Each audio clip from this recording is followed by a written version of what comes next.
I woke to the taste of iron on my tongue and the cold bite of stone pressing against my back, a cruel contrast to the silk of my wedding gown now torn at the hem and dusted with pale gray grit from the courtyard. The world was a smear of white roses and fractured sunlight above me, petals drifting down like soft debris from a life I thought I was about to begin.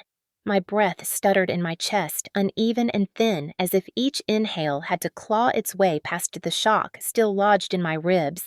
Somewhere above, voices collided in jagged panic.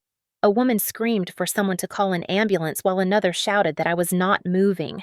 The wind swept through the open space with a strange hollowness, carrying the scent of lavender and blood, a mixture I never imagined would define the morning of my wedding. But what cut through the haze more sharply than pain was the memory of two faces leaning over the second-floor balcony 2 hours earlier. My mother, Victoria Westfield, with her expression carved from polished stone, and my twin sister Alicia with that familiar faint curl at the corner of her mouth, something between triumph and satisfaction, the same expression she wore whenever I lost something she wanted. They were not screaming then. They were not panicking. They were quiet. Too quiet. My vision spun as I tried to lift my head, but the world pitched and swayed, sending a bolt of agony across the right side of my skull. Before the fall, the morning had smelled like roses champagne, and the soft dustiness of a century-old estate preparing to host a wedding meant to unite a powerful family with a billionaire groom. Now the air tasted metallic and wrong. My wedding veil lay tangled near my feet like a discarded ghost. My bouquet had burst open on impact, white petals scattered across the cobblestones like evidence. I blinked hard, trying to pull the world into focus. Shapes moved around me, blurred silhouettes bending, gasping, pointing upward toward the balcony I had plummeted from. The balcony rail had been old, yes, but not unstable, not dangerous. Not until this morning, not until someone loosened the screws. 2 hours before the fall, I had been standing there with my mother and my twin, the three of us framed by winter light, and the gentle hum of photographers preparing for bridal portraits. Alicia had reached for the small clasp at the back of my dress fingers, brushing my spine in a gesture that should have felt sisterly. Instead, something skittered beneath my skin, the same instinct that had warned me since childhood that my reflection might share my face but not my heart. She had smiled then, wide and serene. It was the kind of smile people mistake as love when they do not look closely enough. The breeze lifted my veil and carried it forward. She stepped closer, too close. Our mother stood near the door, observing like a queen appraising her kingdom. Her voice had been smooth, almost gentle, as she told the photographer to wait a moment. We needed a more elegant pose. She wanted me closer to the railing. I remembered looking down at the courtyard, the very place where I now lay broken and feeling a pulse of unease drum against my spine. Before I could step away, Alicia's hand pressed against the center of my back. Not a shove, not obvious, a slight shift of pressure, the kind of touch that could be excused as an accident, a moment of sisterly assistance. But I saw her eyes. I saw the calculation in them. And as the railing gave way with a crack sharp enough to slice the air apart, I saw the truth she had never been able to hide from me. She meant for me to fall. The drop was a blur, a rush of icy wind silk tearing the world, tilting upside down in a dizzying spin. I remembered trying to scream, but the sound never reached my throat. I remembered the sky a clean winter blue slicing past the corner of my vision like a cruel farewell. Then nothing but impact and darkness. Now, as consciousness clawed back, I heard footsteps running across stone. Someone knelt beside me, a shadow blocking the glare of sunlight. "Ariana, can you hear me?" His voice cracked on my name. Ethan, my fiancé. The man who had promised me forever. His hands hovered over me, terrified to touch, terrified to lose. "Stay with me. Stay right here. Help is coming." His voice shook like I had never heard before. The edges of my vision shuddered.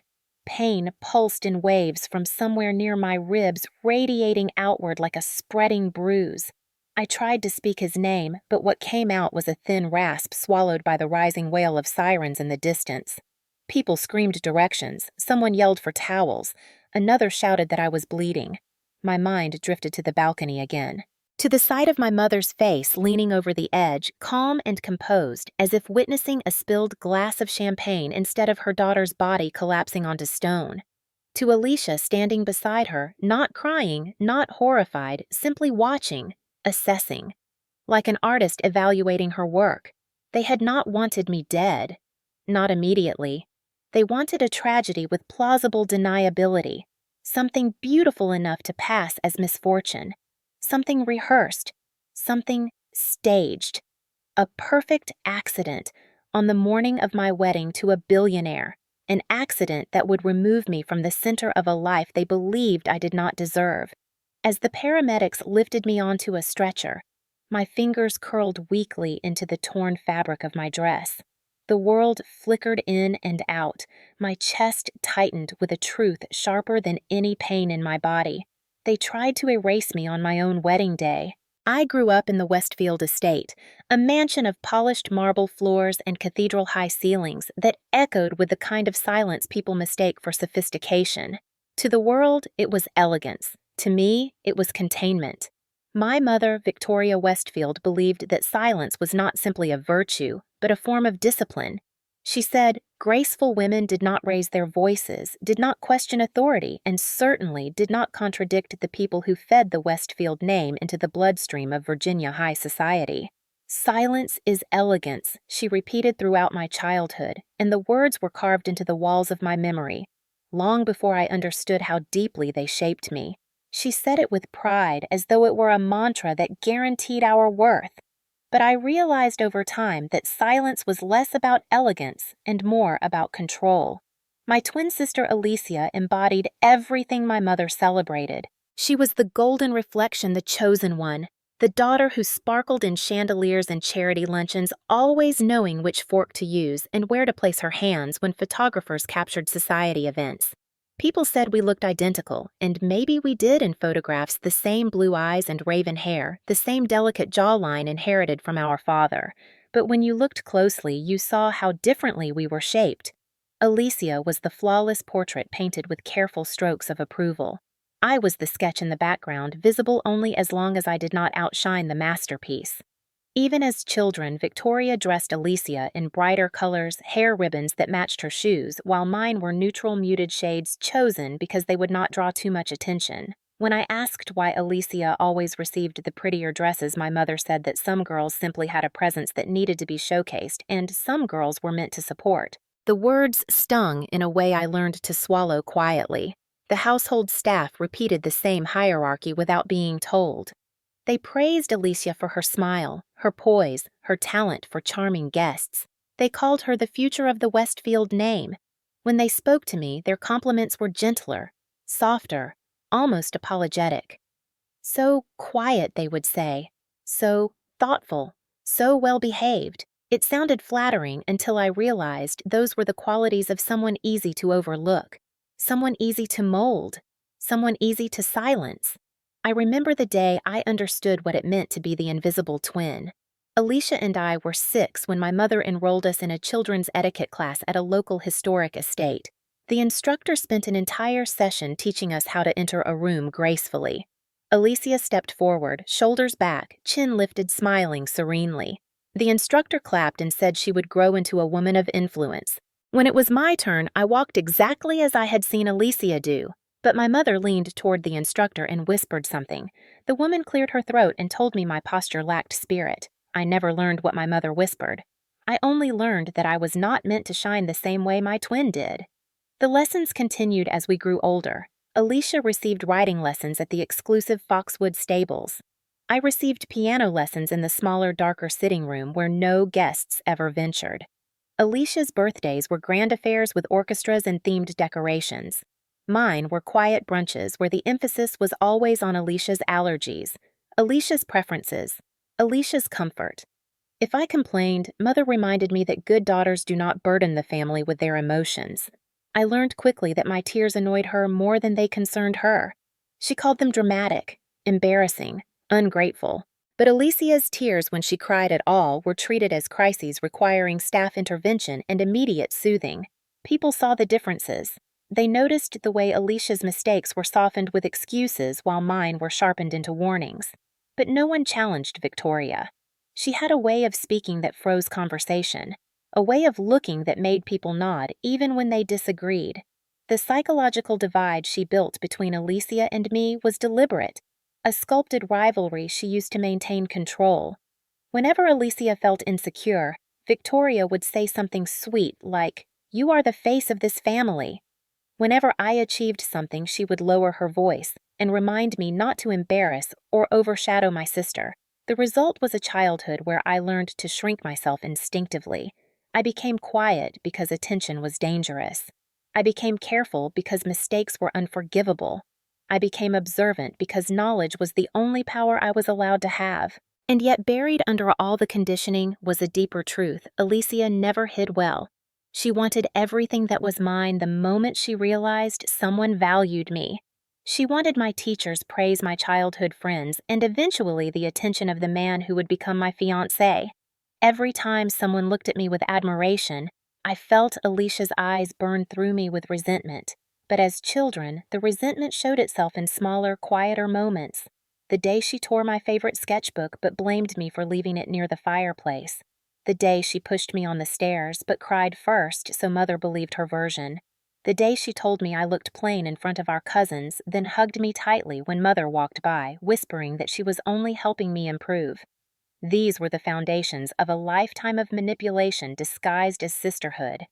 And I, conditioned to survive with silence and compliance, accepted it as normal. I grew up believing that my voice did not belong to me, that my worth depended on how little space I occupied, that love could be withheld as punishment and returned as a charity.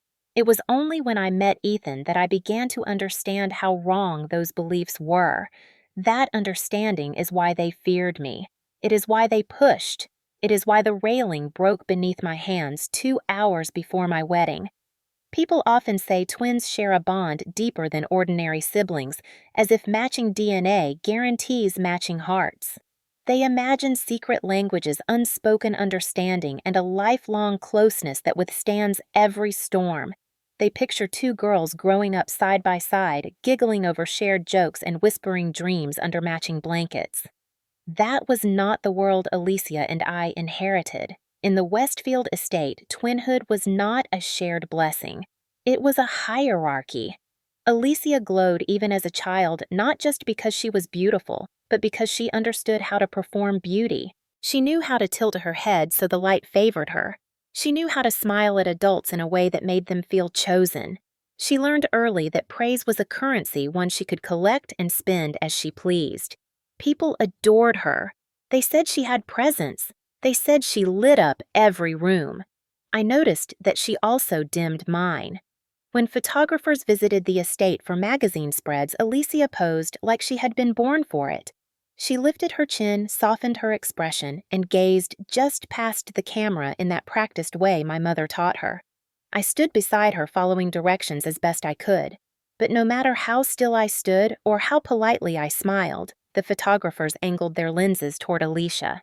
They complimented her posture, her symmetry, the confidence that practically floated from her skin.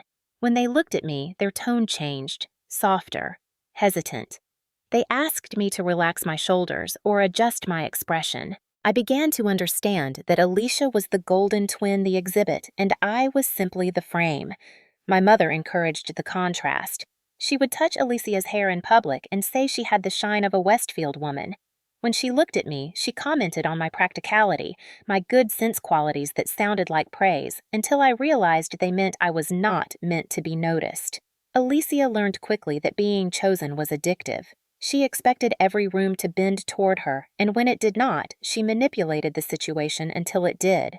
If I received attention at school, Alicia arrived with a correction. She whispered to teachers that I struggled to focus when she was not there. She told classmates I was sensitive, too easily upset, someone who needed to be handled gently. It sounded like concern, but it painted me as fragile. And fragile children do not attract admiration. They attract supervision. Alicia perfected the art of damaging me without leaving marks. When we were 13, I earned the highest score in our class on a math competition. Alicia congratulated me in front of our parents with a proud smile, but later that night I found my test paper torn neatly in half and placed on my pillow as if delivered with care. When I confronted her, she laughed and said she was helping me learn humility because perfect people become arrogant. At 15, she told a cousin visiting from New York that I had trouble reading social cues. She said it with a gentle voice and a sympathetic tilt of her head. The cousin spent the entire weekend speaking to me slowly as if I needed his patience. Alicia had a talent for shaping how others saw me using kindness to disguise cruelty, and our mother rewarded her for it. Whenever Alicia succeeded, whether in academics, athletics, or charm, Mother praised her endlessly. Whenever I succeeded, Mother praised Alicia for supporting me. Any spotlight that touched me was quickly redirected. The hierarchy was so deeply embedded in our household that even the staff participated.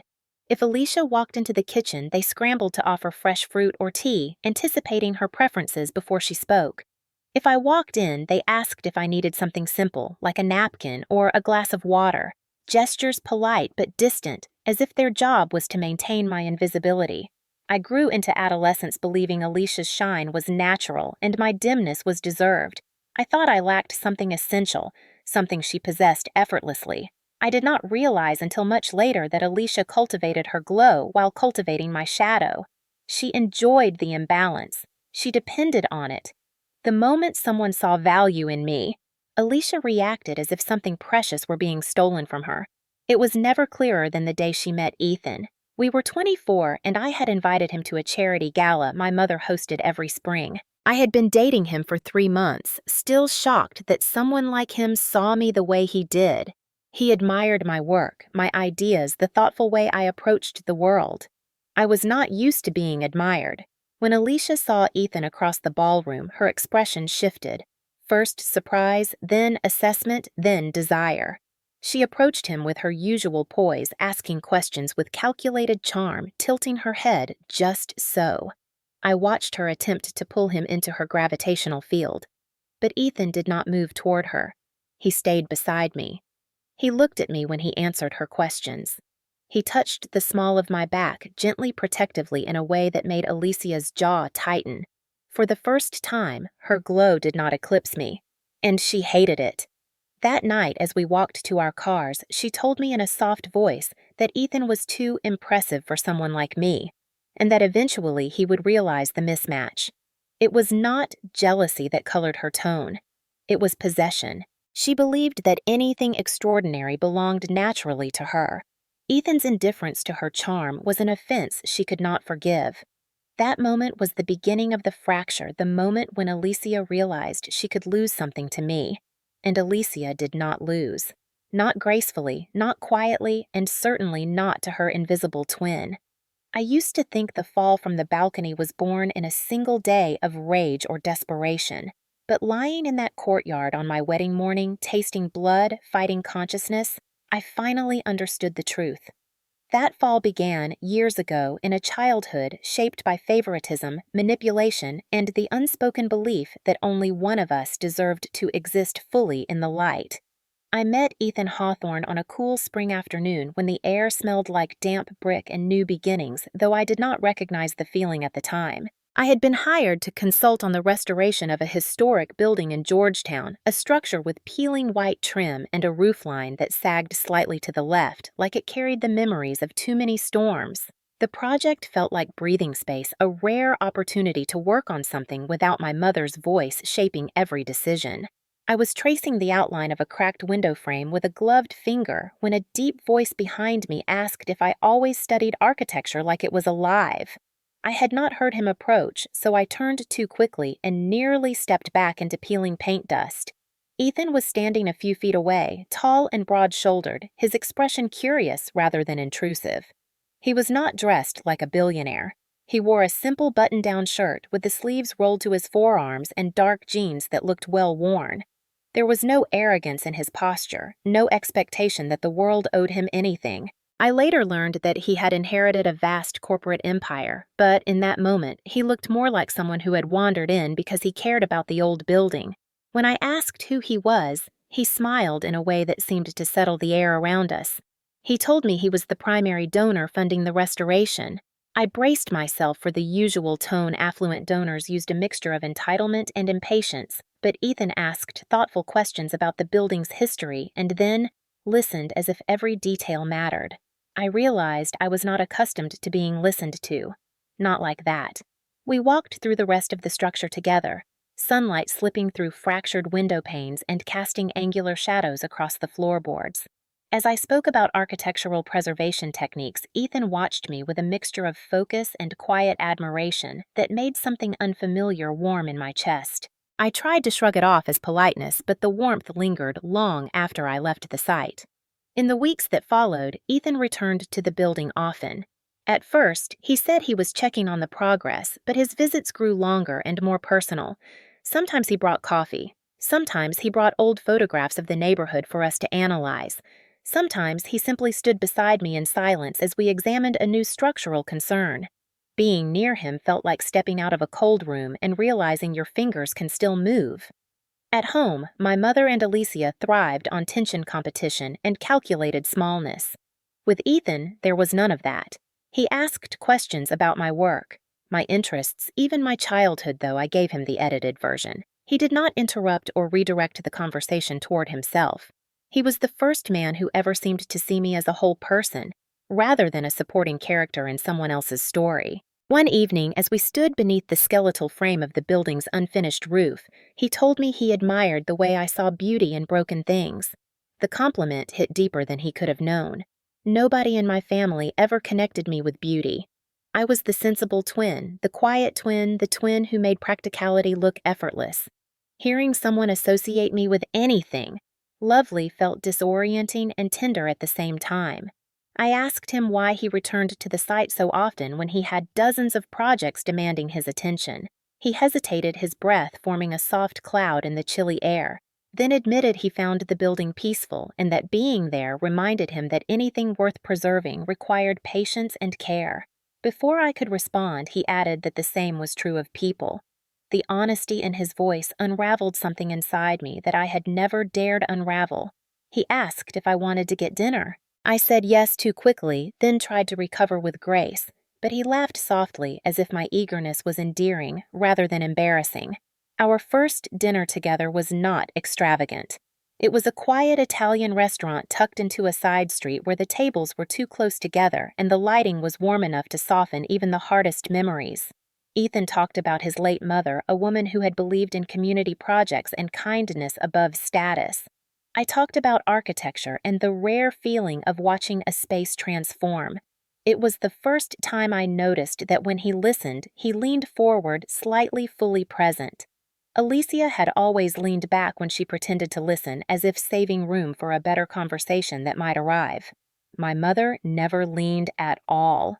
Over the next few months, Ethan and I shared more spaces, more conversations, more small moments that felt impossibly gentle. He sent me articles about historic preservation. He invited me to charity events he hosted, not to showcase me as some decoration, but to ask for my perspective. He introduced me to colleagues with pride in his voice. When he eventually held my hand for the first time, it felt like someone had cupped something fragile and said it was worth protecting. The sanctuary he created was not made of walls or architecture. It was made of consistency, respect, and a kind of love that grew slowly enough to feel real. But not everyone welcomed that shift.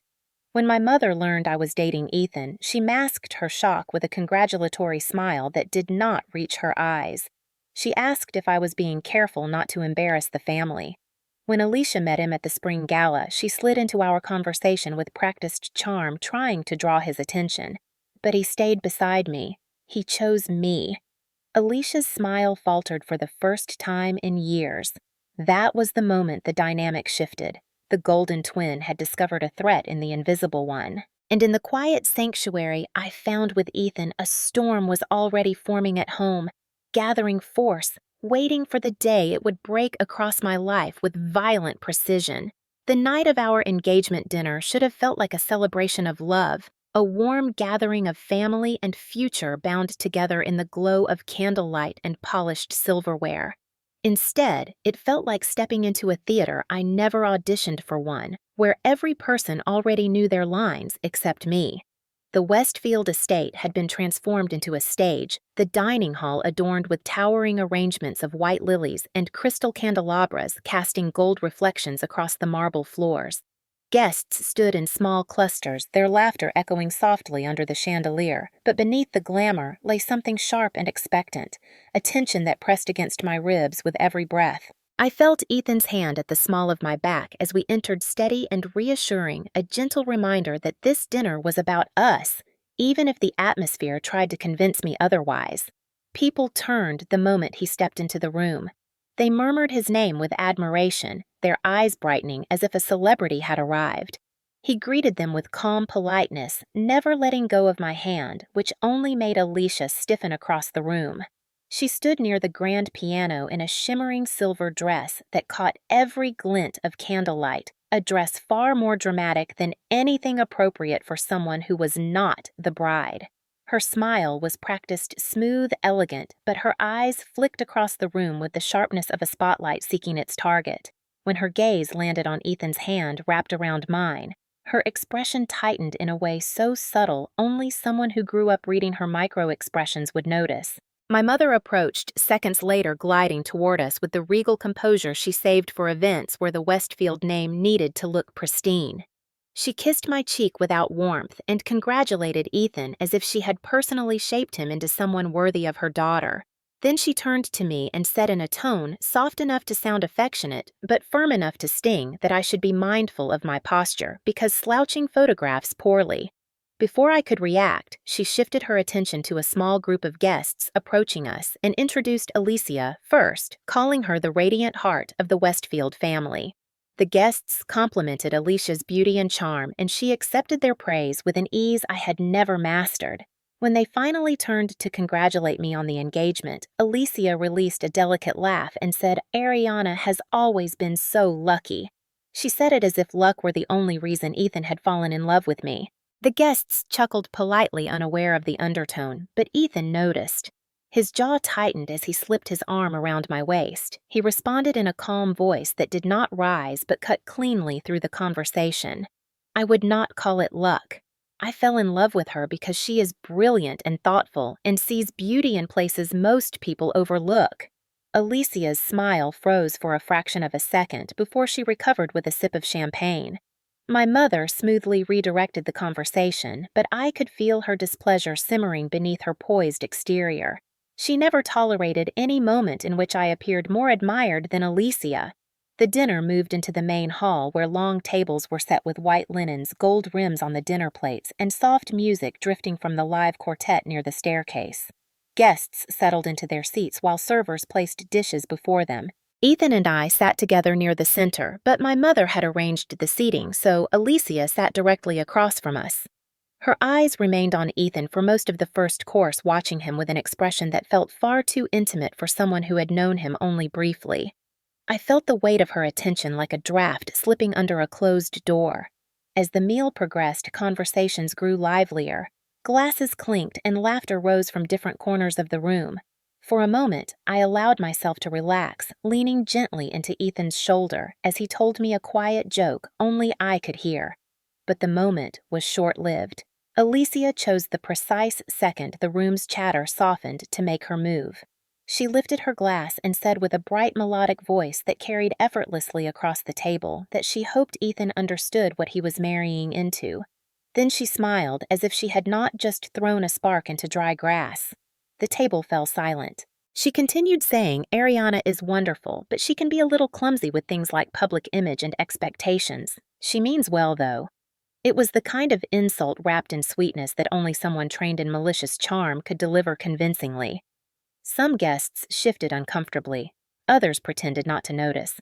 My face grew warm not from embarrassment, but from the familiar ache of being belittled in front of an audience. Before I could speak, Ethan set down his glass and looked directly at Alicia with a steadiness that quieted the entire table. I love her exactly as she is. She does not need to perform for anyone. His voice was calm but edged with steel. Alicia blinked, caught off guard. My mother placed a hand over Alicia's wrist as if to restrain her, though the gesture was far from protective. It was a warning. Alicia attempted a small laugh, insisting she was only teasing, only being a concerned sister. But the tension remained thick and unmoving. A guest at the far end of the table whispered something about sisters being competitive. Another guest whispered that the comment had crossed a line. I felt my heart pound, a mixture of humiliation and gratitude twisting together as Ethan's fingers found mine beneath the table. When dessert arrived, the room regained a semblance of normalcy, but the damage had already been done. The image of Alicia's forced smile and my mother's tightening jaw lingered in the air like an omen. As guests drifted toward the exit at the end of the night, I caught sight of Victoria gripping my arm just a moment too tightly, her polished nails pressing into my skin as she whispered that appearances mattered more than feelings and that I should not create tension where there was none. The irony nearly made me laugh, but I stayed silent, conditioned as always. It was only later when Ethan and I walked to the car under the soft glow of lantern lights that he told me he had never seen a family so polished on the outside and so fractured underneath. I looked at him, my heart both aching and expanding, and whispered that he had seen only the surface. I did not yet realize how deep the fractures went. The weeks following the engagement dinner were a slow tightening of invisible strings, a shift in the air around the Westfield estate that I felt before I understood. What had once been subtle manipulation became deliberate pressure, carefully orchestrated by my mother, with the elegance of someone arranging a symphony she believed she alone could hear. It began with small intrusions disguised as concern. Victoria called each morning with suggestions about wedding themes that better reflected the Westfield legacy, though she never asked what I wanted. She arrived unannounced at the restoration sites where I worked, touching surfaces as if inspecting them, her eyes darting to my blueprints with an ownership she had no right to claim. She said she wanted to make sure I was not overwhelmed, but her presence brought the weight of expectation rather than comfort. Then came the contract. She presented it during a quiet dinner at the estate, sliding a thick envelope across the table, as if offering me a family heirloom instead of a binding agreement. She called it the Westfield Legacy Contract, a document she claimed would protect our image once I married into the Hawthorne family. I should have known from the way Alicia watched me from the far end of the room, her fingers poised around a wine glass, that this was not a request, but a trap.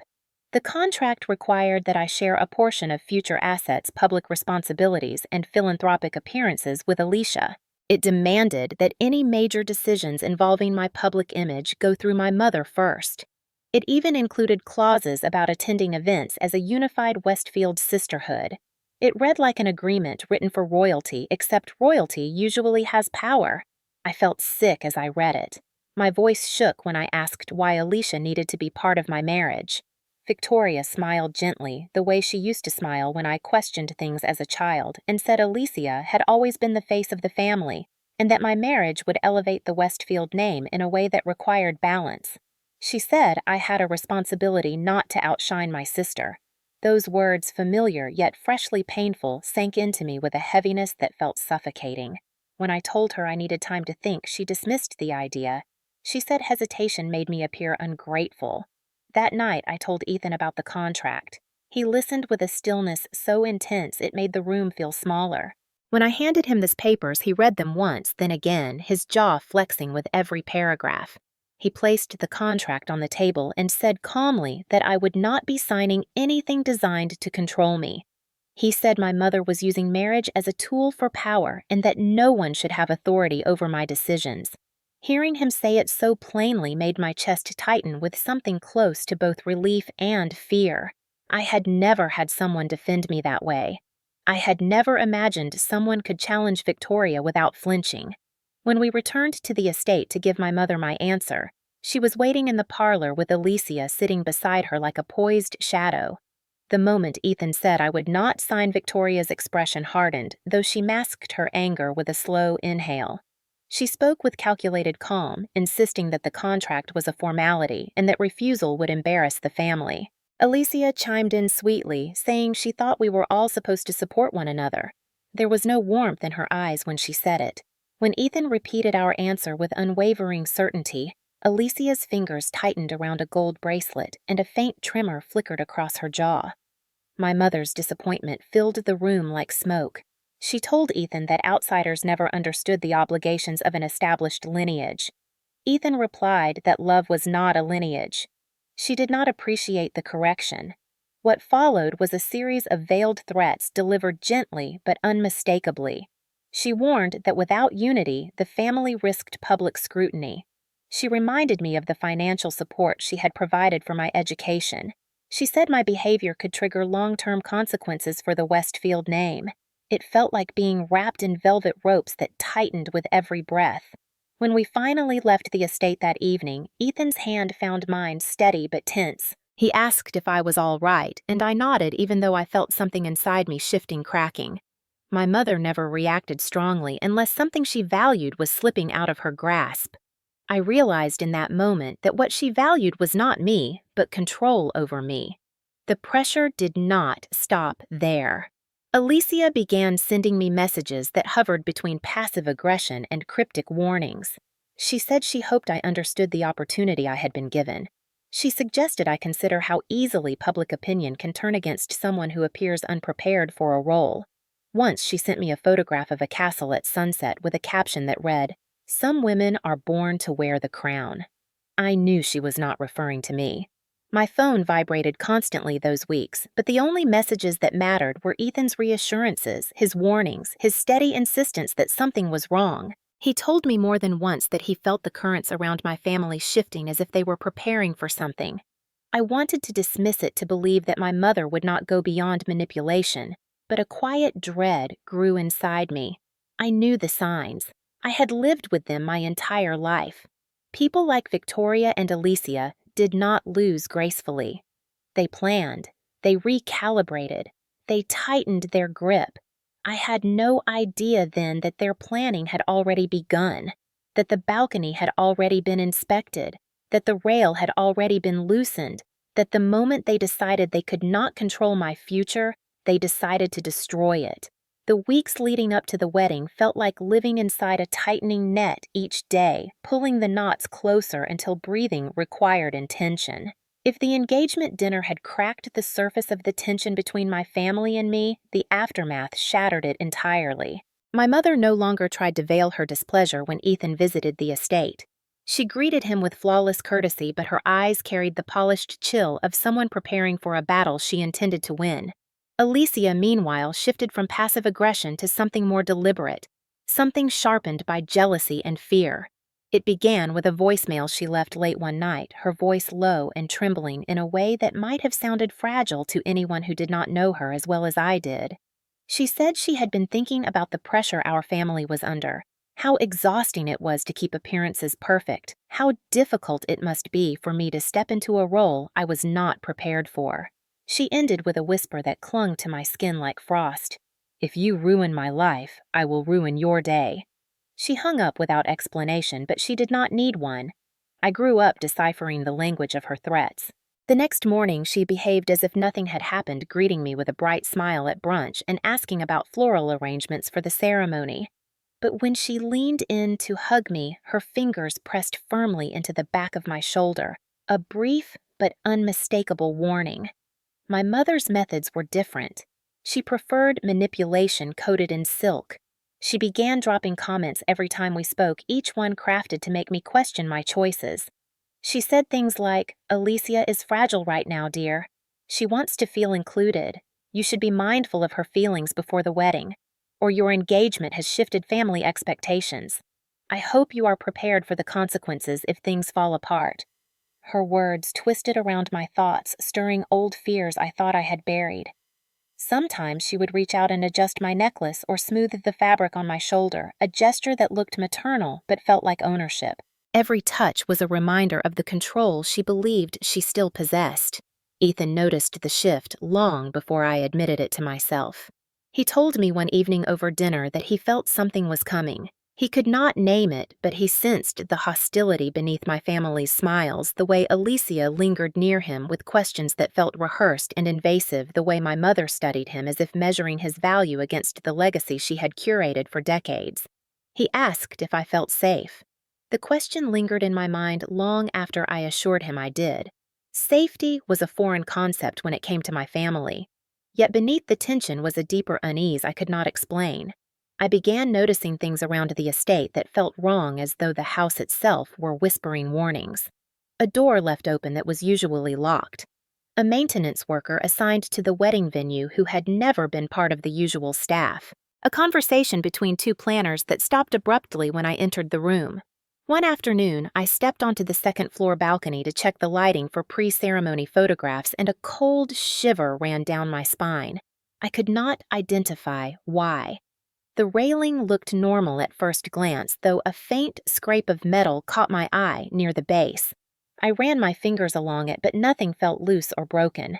Still, the unease lingered long after I stepped back inside. When I mentioned it to Alicia later that day, she laughed, her hand brushing my arm as she said I had always been overly sensitive. But her eyes flicked toward the balcony with a quickness she could not hide. I wanted to believe the tension would pass, that my family would eventually adjust to the changes my engagement brought, that their sharp words were temporary symptoms of stress rather than signs of something darker. But the signs continued. Photographers hired for the wedding received emails from my mother requesting that they focus on sisterhood photos. When I asked why, she said people adored the image of twins and that Alicia needed to feel involved. Her eyes did not match her explanation. A florist mentioned a sudden shift in the arrangement placements, a change Alicia insisted on without consulting me. Ethan found out that the estate staff schedule had been altered for the wedding weekend, including substitutions of employees we had worked with for years. When we questioned my mother, she dismissed it as organizational necessity, her voice curt and her patience thinning. One night, unable to sleep, I walked through the darkened hallway of the estate and noticed Alicia standing outside my old bedroom. She did not see me at first. She ran her fingers along the carved wooden doorframe, her expression almost pained. Then her face hardened, and she whispered something I could not hear. When she finally turned and noticed me, she masked her shock with a soft smile and said she had simply been reminiscing. But the air around her felt charged, brittle, dangerous. The next morning, I received another message from her. This one was brief. "Do not test me, Ariana. You do not know what you are risking." I deleted it immediately, but the words stayed with me heavy and cold. Ethan urged me to distance myself from them until the wedding, but distance was impossible. Everything was happening too quickly, too precisely. I felt surrounded, watched, evaluated. My mother's voice echoed in my mind every time I stepped into a room. Do not embarrass the family. Do not overshadow your sister. Do not forget who made you. The old conditioning curled around me like smoke. And yet beneath all the fear and confusion, there was a growing certainty that something irreversible was approaching, something planned, something shaped not by emotion but by intention. I did not know then that the balcony had already been chosen, that the moment had already been scripted, that the day I thought would mark the beginning of my future had already been marked for ruin by the two people who shared my blood. The morning of my wedding unfolded with a deceptive serenity, the kind that floats across the surface of a lake, while dark currents twist silently underneath. The Hawthorne estate had been transformed into something out of a dream. Sunlight drifting through sheer curtains, white roses lining the hallways, and soft classical music humming from concealed speakers. Yet beneath the beauty was a tension so sharp it felt as if the air itself hesitated before touching my skin. I woke before dawn, my heartbeat steady but heavy, as though my body sensed what my mind refused to name. The room smelled of lavender and fresh linens, the calming scent doing little to quiet the tremor inside my chest. For a moment, I lay still, letting the quiet settle, imagining a version of the morning where my family loved me unconditionally and where the day ahead belonged solely to joy. But reality intruded quickly. A faint knock sounded before the door opened, and my mother stepped inside without waiting for permission, a gesture as familiar as it was intrusive.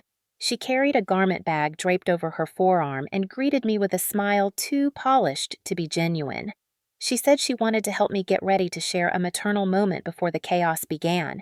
Her tone was warm, but her eyes scanned the room as if assessing the strength of the walls. Moments later, Alicia entered, her footsteps soft on the carpet, her expression bright and shimmering with false enthusiasm. She wore a silk robe the color of moonlight, cinched at the waist in a dramatic bow that made her look like she belonged in the center of the ceremony rather than beside it. She moved toward me with a practiced grace, offering a hug that felt more like a gentle restraint, her fingers pressing into my back just slightly too hard. I could not see her face during the embrace, but I felt the curve of her smile against my ear when she whispered that everything was finally happening. Her breath held a faint sweetness of champagne, though it was barely past sunrise. The makeup artists and hairstylists arrived shortly after filling the suite with soft chatter and the scent of setting spray. They fluttered around me like birds, arranging palettes on marble counters, heating curling irons, and holding whispered conversations about lighting and angles. My mother stood nearby, watching every movement, offering corrections disguised as suggestions. Hold her chin a little higher. Her foundation needs warmer undertones. Her hair should frame her face more delicately. The artists complied with a quiet urgency, aware that displeasing Victoria Westfield meant jeopardizing their reputation. As they worked, I studied my reflection in the mirror. My eyes looked calm, almost serene, but there was a flicker beneath the surface that betrayed me. I tried to ignore it, focusing instead on the soft strokes of brushes along my cheekbones and the gentle tug of pins sliding into my hair. But every time I met my own gaze, I saw a question hiding in it, asking whether I could trust the day unfolding around me. Alicia sat across the room sipping a mimosa, her posture perfect, her smile delicate. She commented on how lovely I looked, her voice drifting with a sweetness that did not match her eyes. Then she tilted her head and said with a light laugh that she had always imagined the first wedding in the family would be hers. The room froze for a brief moment, but before anyone could react, she giggled and said she was joking. My mother did not laugh. She simply placed a hand on Alicia's knee, a subtle reminder of control, and redirected the conversation toward the photographer's arrival. When the photographer entered, he immediately began setting up equipment, discussing optimal lighting and angles for the bridal portraits. My mother eagerly inserted herself into the process, insisting on specific poses, emphasizing the importance of capturing sisterhood in the photographs. She said people adored the image of twins and that it would make the spread more compelling. I felt a tightness crawl up my spine. The obsession with twin imagery had intensified over the past week, and I could not shake the feeling that it served a purpose far beyond aesthetics. After hair and makeup, the stylists stepped back to let me slip into my wedding gown. My mother approached her fingers, brushing the delicate fabric with a kind of proprietary pride. She adjusted the straps with meticulous precision, smoothing the bodice and tugging the skirt until it lay exactly the way she wanted. Her hands were gentle, but the pressure behind them was unmistakable. Alicia stood beside her, watching with an expression that looked serene, but held a flicker of something darker. When I turned toward the mirror, I barely recognized myself. The gown hugged my torso in soft silk, cascading into layers that shimmered under the morning light. My hair framed my face in loose waves, and my makeup enhanced features I rarely allowed myself to admire. I looked like a bride from a magazine, flawless and radiant, yet the reflection felt like a costume. The woman in the mirror was beautiful, but she did not look safe. As I lifted the hem of my dress to step into my shoes, I noticed something strange. The balcony door connected to the bridal suite was slightly open. A thin breeze slipped through the crack, carrying with it a faint metallic scent, almost like the tang of tools left out too long. I frowned and moved closer, but before I could investigate, Alicia appeared at my side, sliding the door shut with a soft click. She smiled and said the breeze might ruin my hair. Her tone was friendly, but the speed with which she closed the door made my stomach twist. The photographer called for pre-ceremony portraits, and my mother insisted on using the second-floor balcony for lighting. She said the morning glow would be perfect, her voice too bright, too eager. A chill slipped through me, subtle but persistent.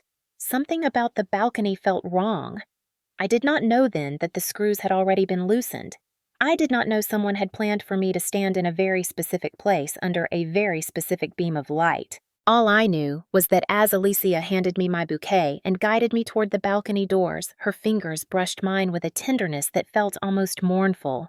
The air smelled of roses and something faintly metallic, and my heart quickened without reason. If I had listened to the instinct tugging at the back of my mind, everything might have unfolded differently. But wedding mornings make people trust the illusion of beauty, and I walked forward unaware that the day meant to begin my future had already been chosen as the day to end it. The moment they led me onto the second-floor balcony, the world felt too still, as if the air itself were holding its breath. The photographer adjusted his lens while my mother hovered nearby, smoothing invisible wrinkles from my gown and directing the light with the confidence of someone orchestrating a performance she had rehearsed for weeks. Alicia stood slightly behind me, close enough that I could feel the warmth of her body through the thin silk of my veil. Her perfume floated between us, a sweet and sharp floral scent that clung to the back of my throat. I tried to steady my breathing, but something in the atmosphere shifted, subtle yet unmistakable, a vibration underneath the elegance. The balcony stretched outward in a curve of white stone, framed by wrought iron railings that had stood for decades. Morning sunlight cast long beams across the floor, warming the tiles beneath my feet. The roses arranged along the edges created the illusion of serenity, masking what waited beneath the surface. I stepped toward the railing, bouquet in hand, turning slightly so the photographer could capture the gown cascading over the stone like liquid pearl. My mother instructed him to capture a softer angle, her voice coated in honey but hardened at the edges. She wanted the moment perfect. She wanted the image flawless. She wanted control. As I shifted my weight, Alicia placed her hand lightly on the small of my back. Her touch had the same deceptive gentleness she used when we were children, the kind that made everyone believe she adored me, while her fingers whispered something entirely different. I felt her inhale behind me. Then my mother said, "Lift your chin, darling. Let the morning light fall across your face." Her tone was tender, but her eyes were not. They held anticipation. The photographer lifted his camera, counting quietly under his breath as he adjusted the focus. 3, 2, 1. The moment he reached 1, the railing beneath my palm trembled. It was so slight at first that I thought I imagined it a ghost of movement disguised by years of familiarity. I looked down and noticed a faint shimmer of exposed metal near one of the brackets, the kind of detail most people would overlook. My heart stuttered. Something was wrong. Before I could step back, Alicia's hand pressed more firmly against my spine, a subtle but intentional guidance. She murmured something like, "Hold still," her voice soft, her breath brushing the back of my shoulder. The railing quivered again, a metallic groan that sliced through the morning quiet. I shifted my foot instinctively, leaning away from the edge, but the tremor beneath the iron intensified. My mother stepped slightly to the side, positioning herself away from the balcony opening as if she were adjusting her view, but her eyes flicked toward the railing with a sharpness that pierced me. She knew. She had known. The air thickened around us. The photographer raised his camera again, unaware of the unraveling catastrophe. I opened my mouth to speak, but the words never formed. The railing snapped. It did not creak slowly or bend with warning. It broke with a violent crack, the sound ringing through the hall like the shattering of bone. My world lurched forward. The bouquet slipped from my fingers, white petals scattering in the wind. The ground rushed toward me in a blur of color and cold air. For a suspended second time fractured into fragments, I saw the sky impossibly blue. I saw Alicia's face above me, her serene smile collapsing into something raw and triumphant. I saw my mother step backward, her expression smoothing into a mask of horror too quickly to be real. I felt the rush of air whip beneath my gown as my body plummeted, silk twisting around my legs like desperate hands trying to hold me in place. The world spun violently, roses and stone and sunlight blending into a kaleidoscope of terror. I tried to scream, but the wind stole the sound before it left my throat. Then impact. Agony exploded through my body, a force so brutal it stole breath, thought, existence. Pain pulsed through my ribs, radiating outward like electricity. My vision dimmed at the edges, flickering in and out as if someone were adjusting the brightness of the world. Voices rose above me, distant at first, then sharp and panicked. Someone screamed for help. Someone cried out that I had fallen, but their voices were muffled as though I were underwater. Through the haze, I saw movement above shadows leaning over the balcony. Alicia's silhouette appeared first. Her shoulders squared her posture eerily composed for someone witnessing a tragedy. Beside her, my mother placed a hand over her mouth in a gesture so theatrical it would have impressed a stage director. Her eyes, however, remained dry. I lay motionless, the cold stone biting into my cheek, the metallic taste of blood mixing with the lingering scent of roses. My fingers twitched weakly, searching for something to hold on to, something familiar, something grounding. My gown spread around me like a broken cloud. My breath stuttered shallow and uneven. As consciousness wavered, a single, horrifying clarity pierced through the fog. They had not wanted me dead instantly. They had wanted a fall that could be excused as an accident. A fall with witnesses. A fall with beauty. A fall staged to perfection. The world flickered again, narrowing to a tunnel of fading light as footsteps thundered across the courtyard. Ethan's voice cut through the chaos, raw and shaking, calling my name as he dropped to his knees beside me. His hands hovered inches above my body, terrified to cause more harm. "Stay with me, Ariana. Stay right here." I tried to answer, but darkness swept through my vision, swallowing everything. The last thing I heard before losing consciousness completely was someone shouting to call an ambulance and the faint, cold truth echoing in my mind. The accident was beautiful because it was planned. I surfaced from darkness slowly, as though rising through thick, icy water that clung to my limbs and fought to pull me back under. At first, there was no sound, only a distant humming vibration, mechanical and rhythmic like the heartbeat of a machine instead of my own. Light seeped into my vision in thin, trembling blades, sharp enough to make my eyes burn. My head felt heavy, weighted by a pressure that pulsed behind my temples in dull, insistent waves. When I tried to move, pain lanced through my ribs, a fiery reminder of the moment everything shattered. Voices murmured around me, indistinct at first, like echoes bouncing off the inside of a tunnel. The smell of antiseptic hovered in the air, cold and clinical, mingling with the faint scent of latex gloves and disinfected metal. Somewhere close by, a monitor beeped steadily its rhythm, grounding me in a reality I did not yet recognize. I forced my eyes open further, blinking against the fluorescent glare until shapes solidified. A ceiling of crisp white tiles, a curtain partially drawn, a metal tray with neatly arranged instruments. Then a hand wrapped around mine, warm and shaking, pulling me fully into the present. "Ariana." Ethan's voice cracked on my name, a raw edge of fear buried beneath the softness. He leaned over me, his eyes red-rimmed and filled with a kind of desperation I had never seen in him. For a moment, I simply stared, letting the recognition settle into my body like relief seeping into chilled bones. When I tried to speak, my throat tightened, letting out only a strained rasp. Ethan lifted a cup of water with a straw and guided it to my lips, his hand trembling. "Easy. You have a concussion. Just small sips." I obeyed each swallow, scraping painfully down my throat. The water tasted metallic, as though remnants of blood lingered at the back of my tongue. When he set the cup down, he exhaled a shaky breath and brushed a strand of hair from my forehead with agonizing tenderness. "You scared me." I tried to form the question tangled inside my chest, but it emerged only as a faint whisper. "What happened?" His jaw tightened, the tendons visible beneath his skin.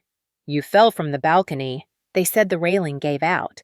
His voice faltered at the last word, as if he already doubted it.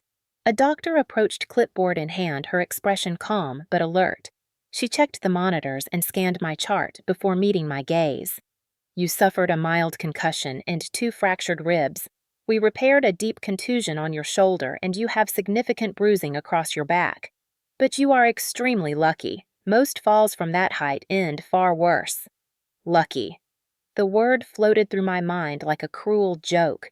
My mother's face flashed behind my eyes, the quick shift from anticipation to false horror. Alicia's calculated calm as she leaned over the balcony. Nothing about that moment had been luck.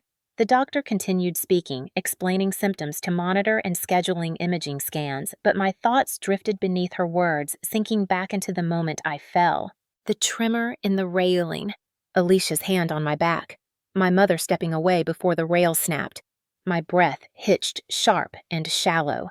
The doctor paused, concern flickering in her eyes before she gently adjusted my oxygen tube. Try to breathe slowly. You are safe here. Safe. I was not sure I believed her. After the doctor left, Ethan lowered himself into the chair beside my bed, elbows braced on his knees, hands clasped together tightly. His gaze never left my face. Do you remember anything before the fall? The question hovered between us like a fragile truth neither of us wanted to disturb. I tried to speak, winced as pain radiated from my ribs, and finally whispered that I had been standing for photos on the balcony, Alicia behind me, my mother directing the photographer. Ethan's eyes darkened. He did not interrupt, did not push, only listened with a stillness that told me he already suspected more than he was willing to say. When I described the tremor of the railing, the metallic groan, the moment Alicia's hand pressed against my spine, his breathing changed, deepening, slowing, as though he were controlling the rising storm inside him. He leaned closer, lowering his voice. The railing did not fail on its own. I froze. He continued carefully choosing each word. The estate managers and first responders inspected it. Several screws had been loosened. Not fallen out. Loosened. Deliberately. A cold shiver rippled through me, brushing against every bruise inside my body. The world around me dimmed for a moment, the beeping monitor sounding distant, muffled, as if buried under water. My lips parted, but no sound emerged.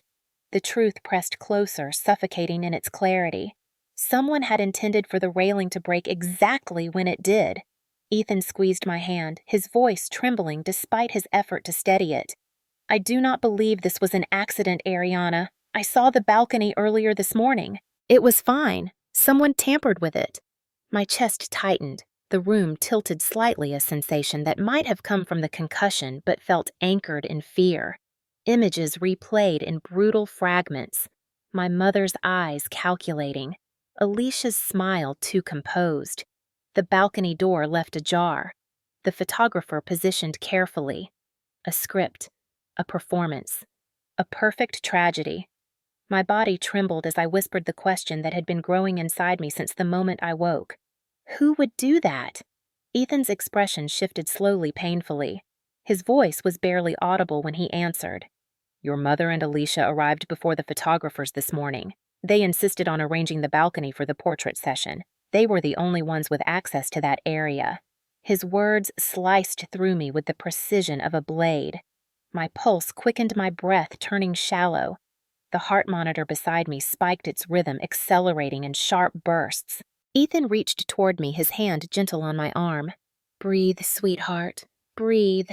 I tried, but the truth crashed over me, relentless and cold. My own family had orchestrated my fall. Not impulsively, not in anger, but with intention, calculation, planning. The monitor beeped faster, sharp and urgent. Ethan pressed the call button and a nurse hurried inside. She adjusted the machine, guided my breathing, reassured me until the rhythm steadied.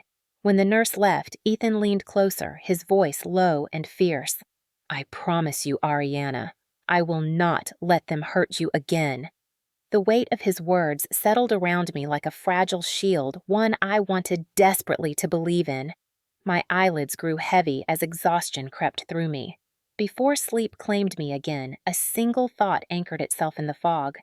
They tried to erase me, and now they believed they succeeded. But I was still here, and I would remember. I woke again to the muted glow of late afternoon sunlight filtering through the blinds, casting thin golden stripes across the hospital floor. My head throbbed with a dull, persistent ache, and my ribs pulsed with every shallow breath. But the haze of earlier confusion had lifted just enough for clarity to settle painfully across my chest. The truth I had been circling since the moment I opened my eyes in the emergency room was no longer something I could push aside. Someone had tampered with the railing. Someone had timed everything precisely. Someone had intended to break me moments before I became a wife.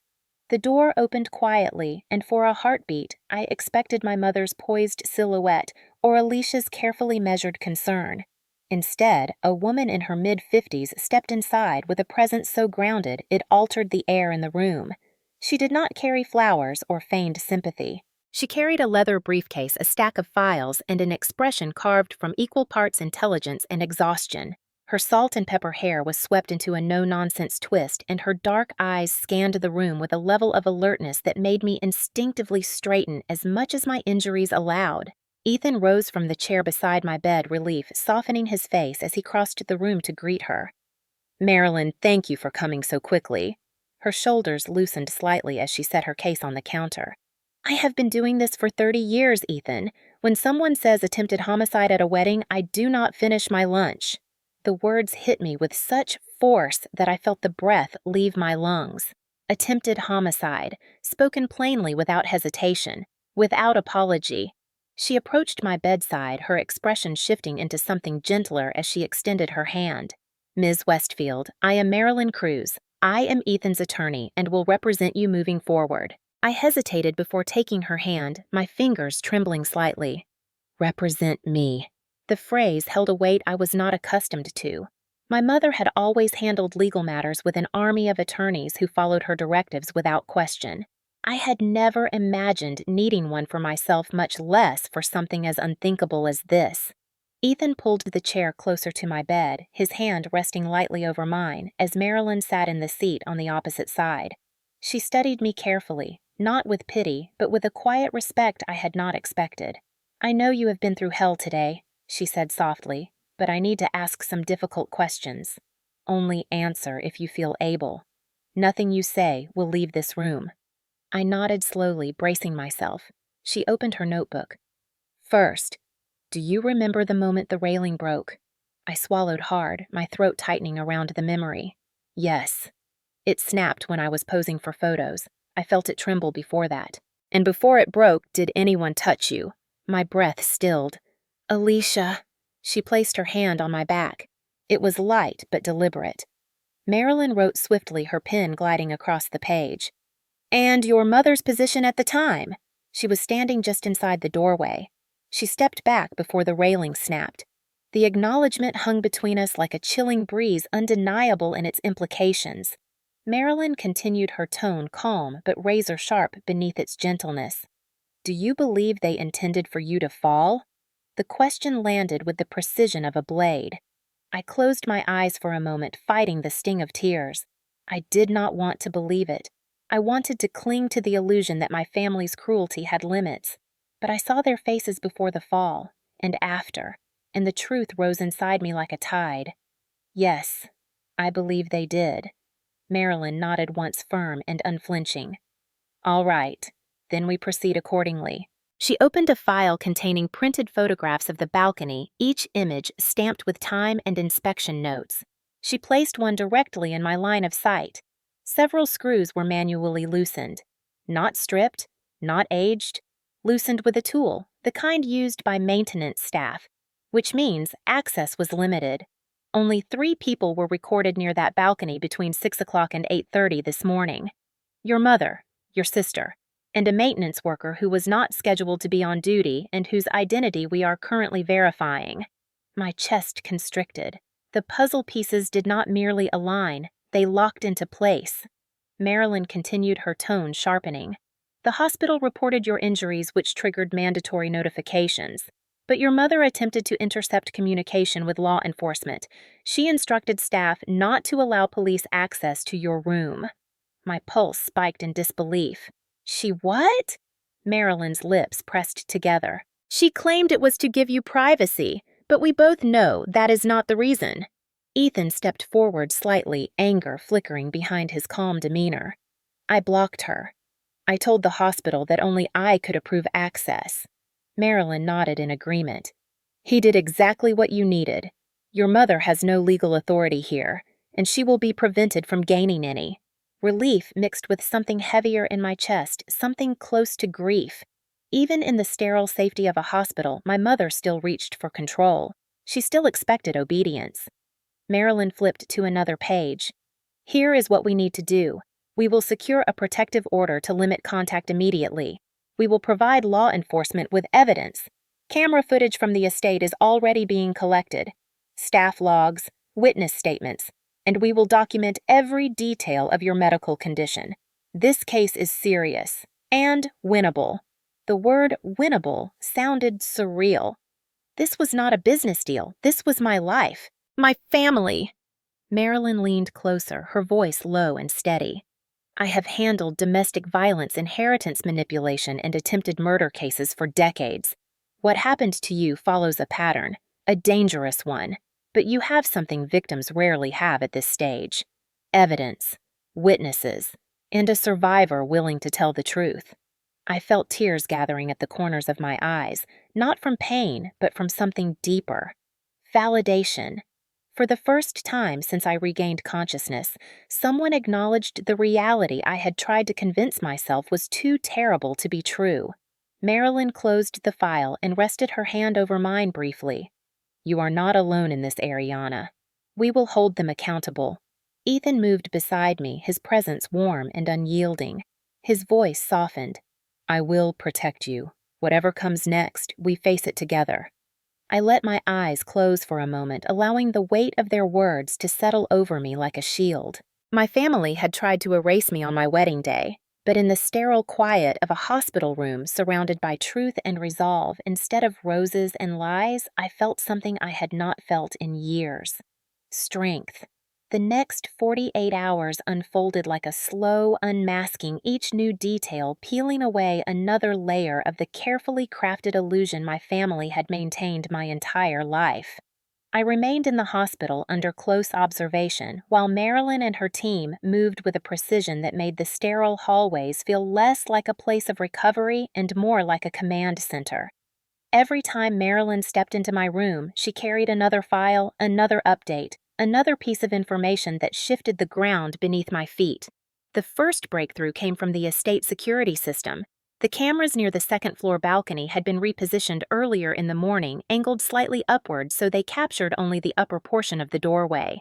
At first glance, it looked like a coincidence, a careless adjustment by an employee. But Marilyn's investigators discovered footage from an adjacent hallway camera showing Alicia quietly approaching the main console 30 minutes before I arrived for photographs.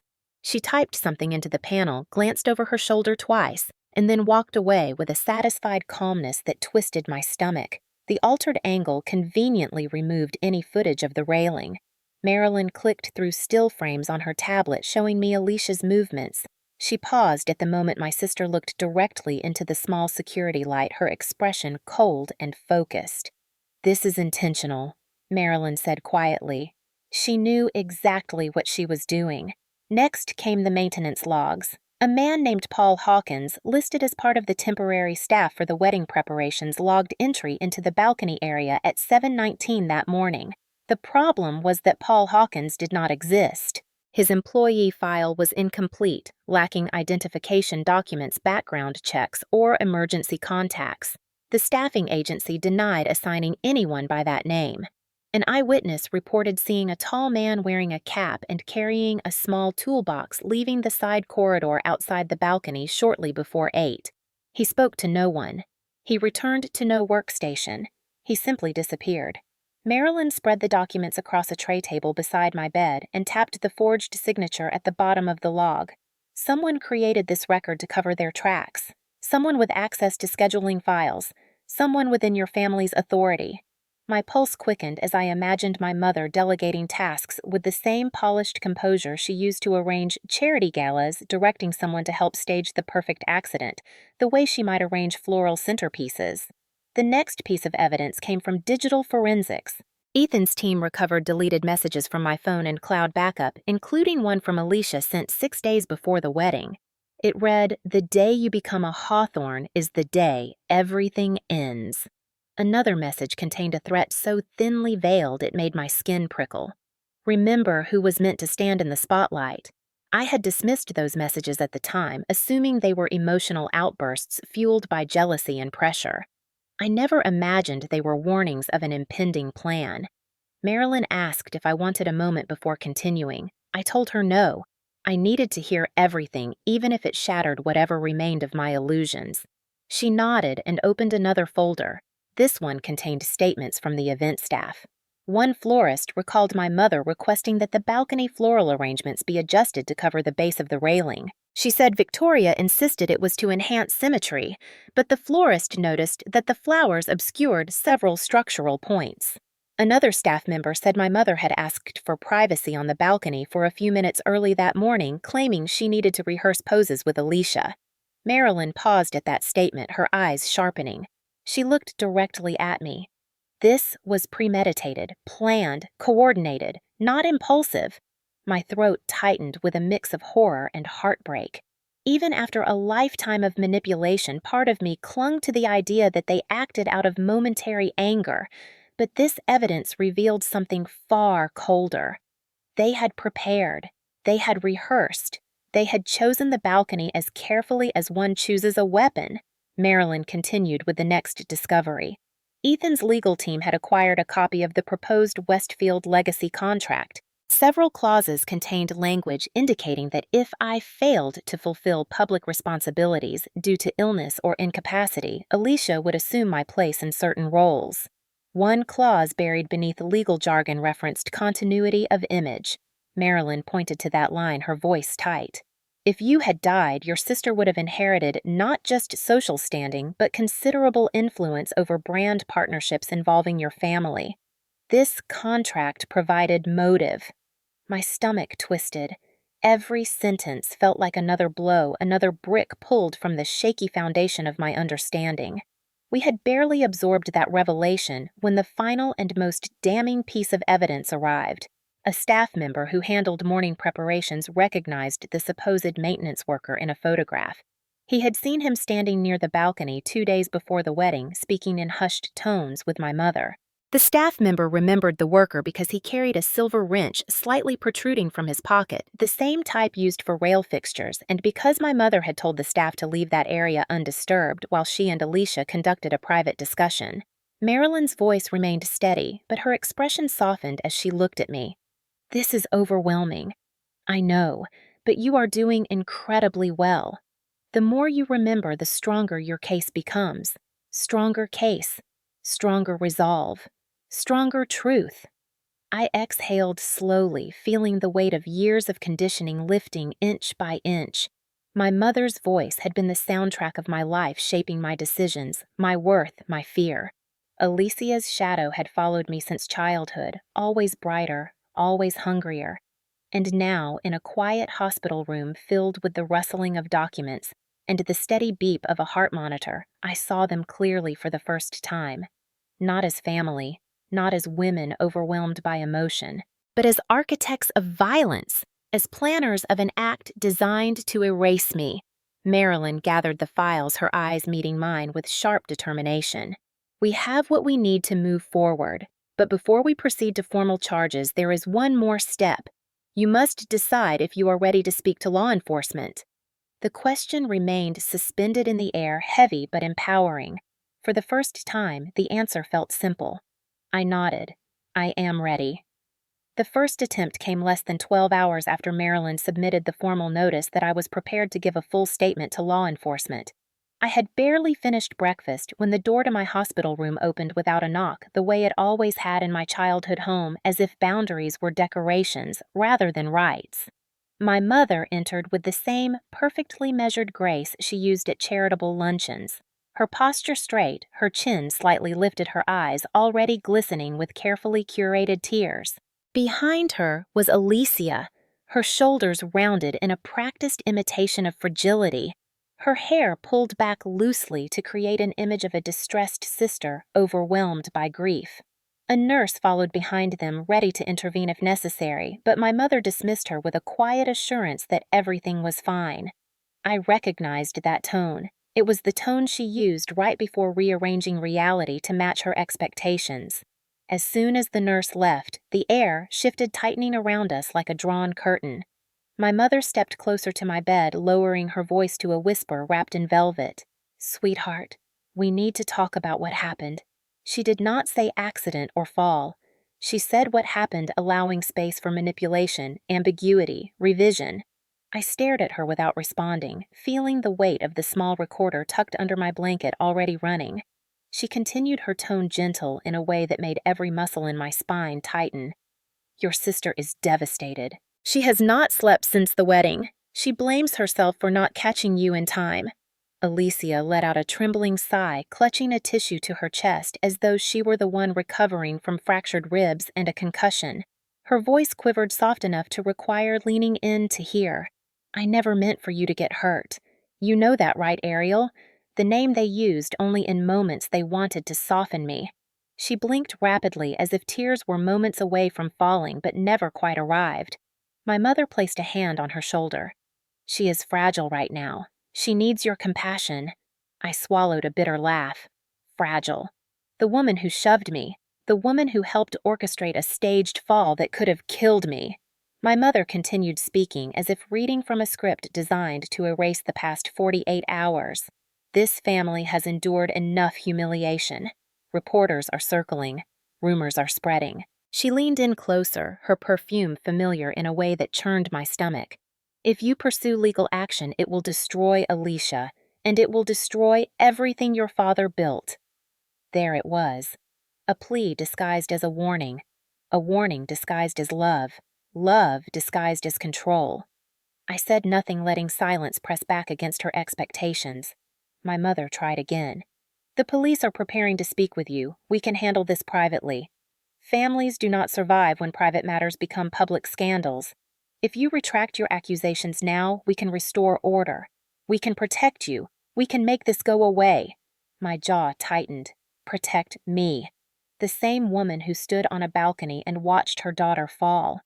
The same woman who told staff to block off the railing with flowers to hide structural tampering. The same woman who repositioned the security cameras. Alicia took a step closer, pausing at the edge of the bed like she expected sympathy to rise up and meet her. Her eyes widened with rehearsed vulnerability. "Please do not ruin our family. I love you."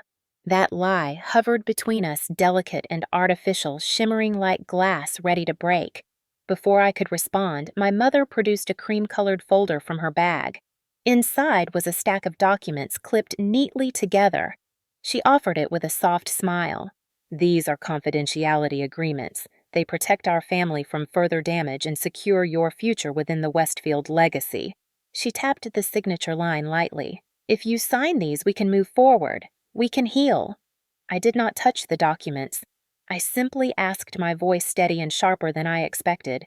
"Heal from what exactly?" Alicia flinched, the first real crack in her performance. My mother recovered faster than I could blink. "From the emotional distress this has caused your sister. She is suffering. She has been misunderstood her entire life. She needs support, not blame." I felt something cold settle inside me, something that had been forming for years but had finally solidified into clarity. They believed this would work because it had always worked. They believed I would fold because I had always folded. Not this time. I let my mother step closer, let her mistake my stillness for cooperation. That was when she leaned in and whispered the sentence that sealed her fate. "The accident was clean and perfect. You should be grateful it was not worse." The words floated in the air, suspended for a fraction of a second before sinking like stones into my chest. Clean. Perfect. Grateful. Every syllable captured on the recorder beneath my blanket. I met her eyes, and for the first time she saw not the daughter she had crafted, but the woman she had underestimated. I asked slowly, "You are admitting it was planned?" She froze. Alicia's hand shot toward her mother's arm as if to physically pull the words back into her throat. My mother corrected herself quickly. "Planned is such a harsh word.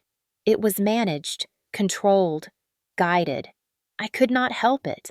I let out a small breath that might have been a laugh if it were not so hollow. Controlled. The word that defined my entire childhood. Before she could continue, the nurse returned, sensing tension from the hallway. My mother straightened immediately, smoothing her blouse, resetting her mask.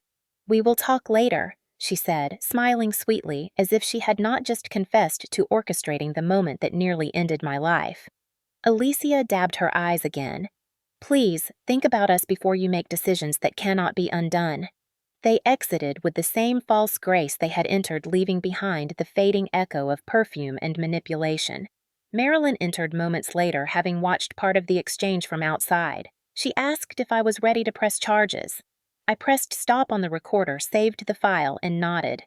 Yes, I am ready. The conference room felt colder than the hospital colder, even than the balcony air on the morning of my fall, a kind of engineered coldness created by glass walls, polished stone floors, and the quiet hum of recessed lighting. Ethan sat on my right, his hand resting lightly over mine in a way that reminded me he was present but refused to shield me from the truth I needed to speak.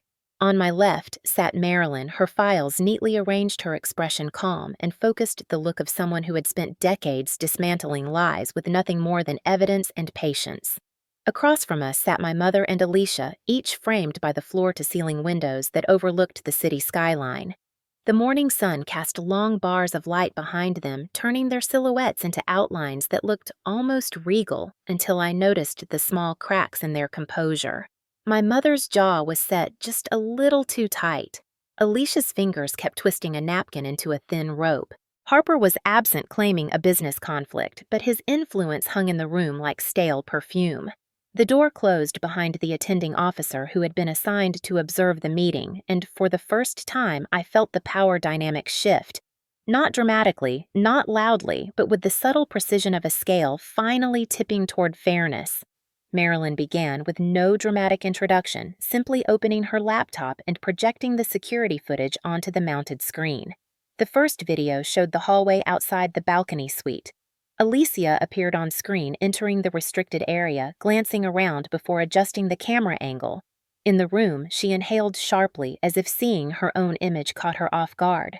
My mother cast her a warning glance, one that said, "Maintain control," but the footage did not give her space to regain it.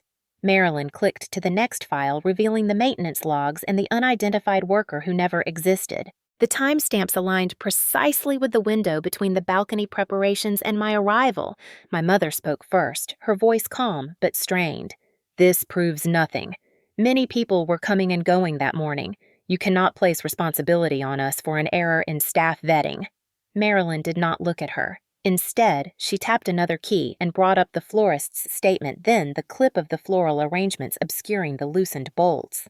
She allowed a long pause after each piece of evidence, giving the airtime to absorb truths my mother had spent years evading.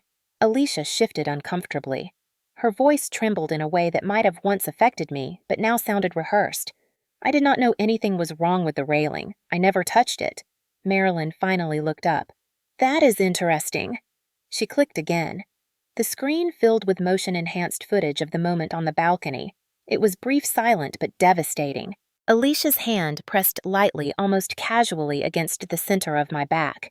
Enough to redirect my balance, enough to create the illusion of a stumble, enough to send me over a weakened railing. My breath caught. I felt Ethan's hand tense around mine. Alicia gasped, covering her mouth, shaking her head. "That is not what it looks like. I was trying to steady her." She slipped. I reached for her. Marilyn's voice remained even. "The footage shows no attempt to grab her once she was falling. There was no forward motion of your arms. You simply stepped back." The room fell into a silence so tight it felt like it might snap. My mother broke it with a sharp inhale. Alicia did not mean for it to happen. She panicked. She loves her sister. She would never harm her. Marilyn turned slowly, fixing her gaze on my mother. "Let us review your statement then."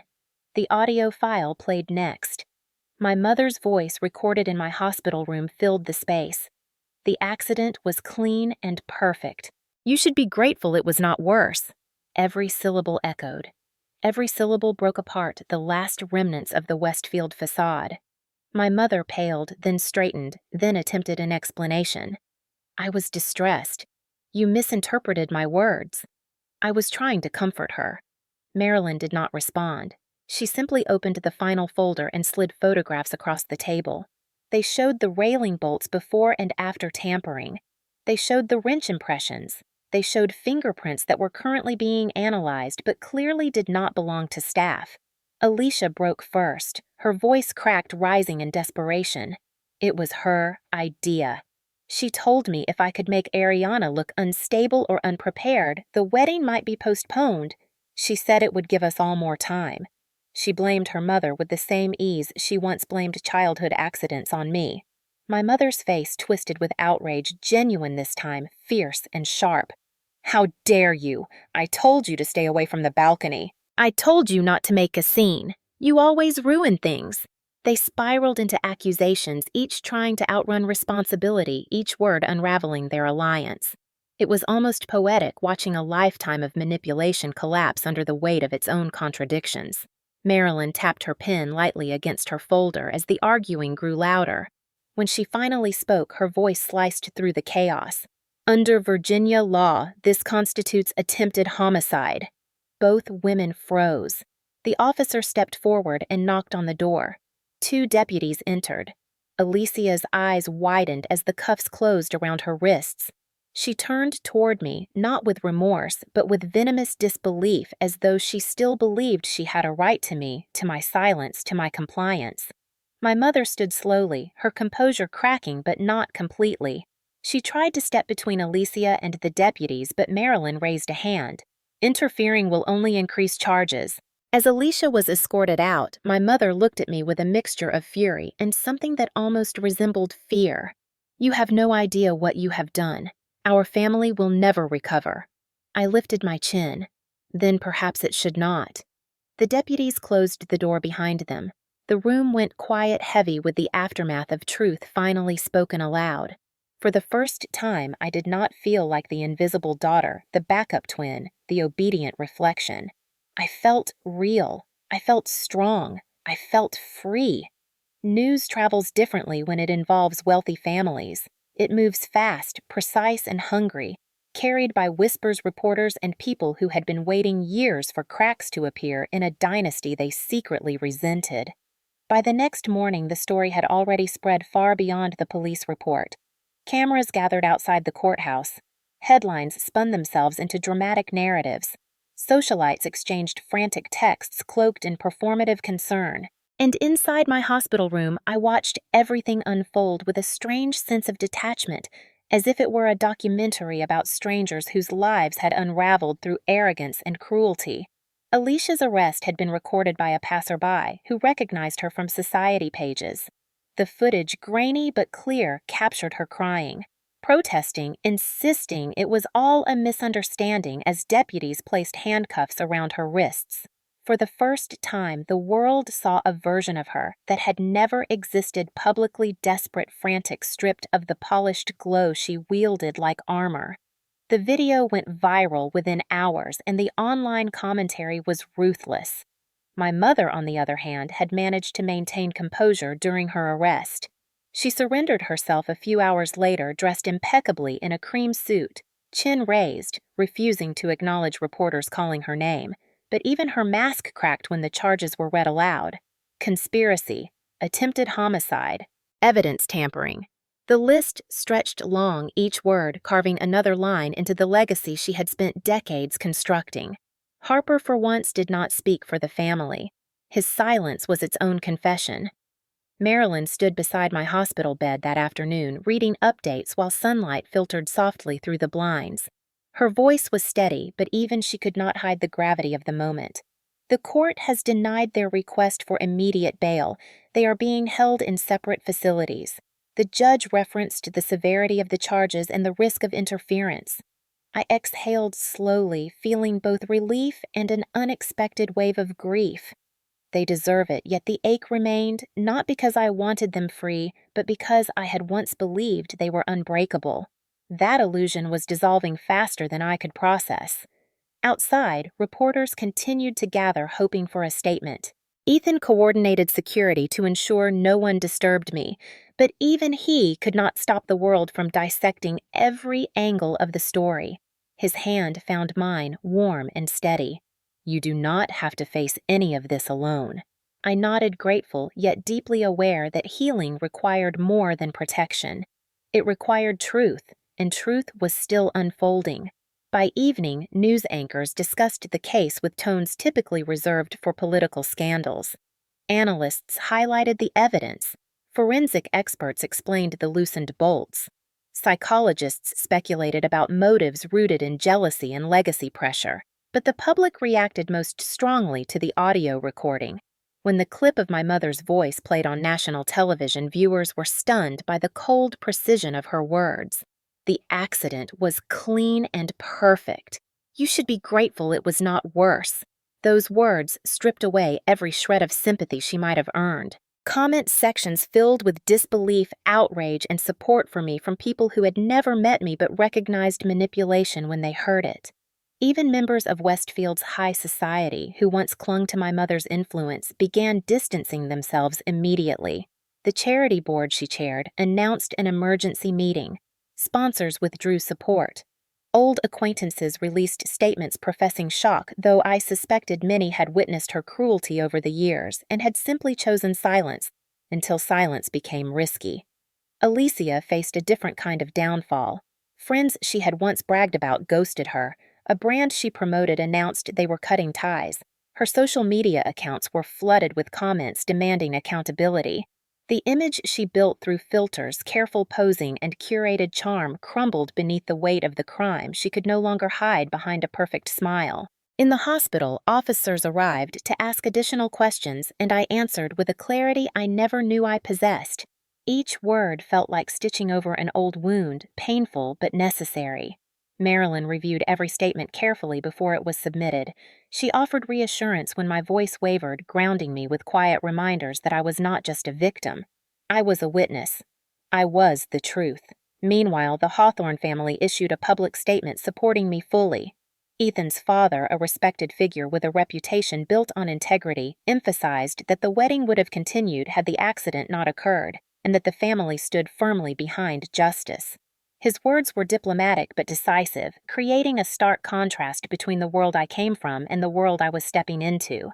Late that evening, after a long day of interviews, updates, and endless noise, I turned on the small television in my room and watched the footage of Alicia again. This time, I paid attention not just to her panic, but to the moment she realized she had lost control of the story. Her eyes darted wildly, searching for a camera that would validate her innocence. None did. A part of me wanted to feel satisfaction, but what I felt instead was closure. This was not revenge. This was consequence. The downfall of my mother was different. She had always held herself above others, floating through life untouched by accountability.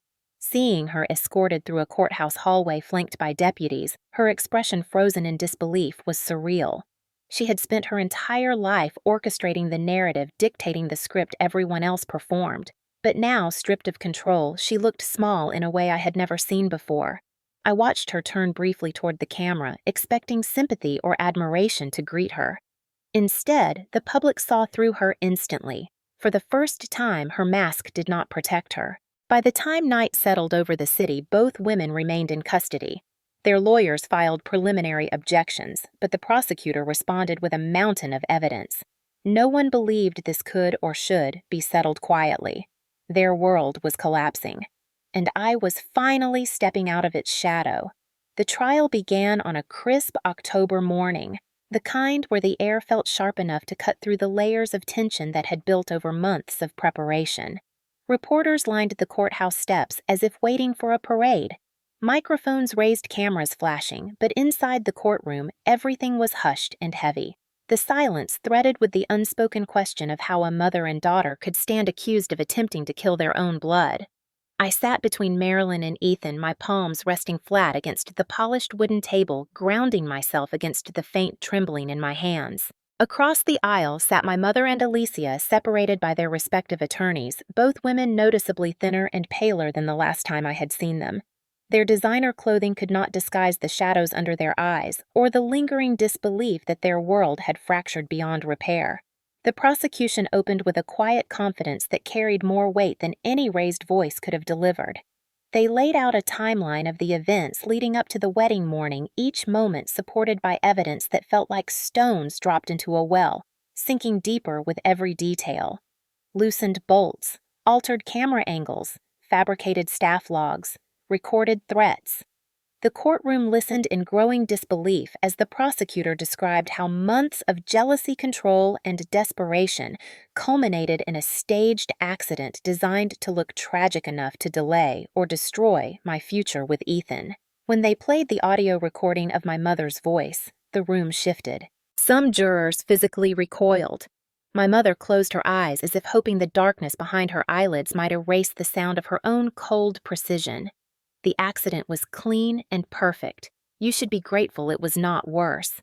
Hearing it aloud again made my stomach tighten, but it also strengthened my resolve. This time, the words did not haunt me. They freed me. Alicia's attorney attempted to paint her as emotionally unstable, pressured by family expectations, manipulated by a powerful mother who had orchestrated everything. He described her as a young woman raised in an environment where love was conditional and appearances were everything a victim of lifelong emotional conditioning. His argument gained some sympathetic glances, but the prosecution countered with footage that showed Alicia's deliberate movements, her hand pressing lightly against my back, her lack of reaction as I fell. They followed with testimony from a digital forensics expert who recovered her deleted messages, including the one that hinted at ending everything on the day of my wedding. The jury's faces hardened.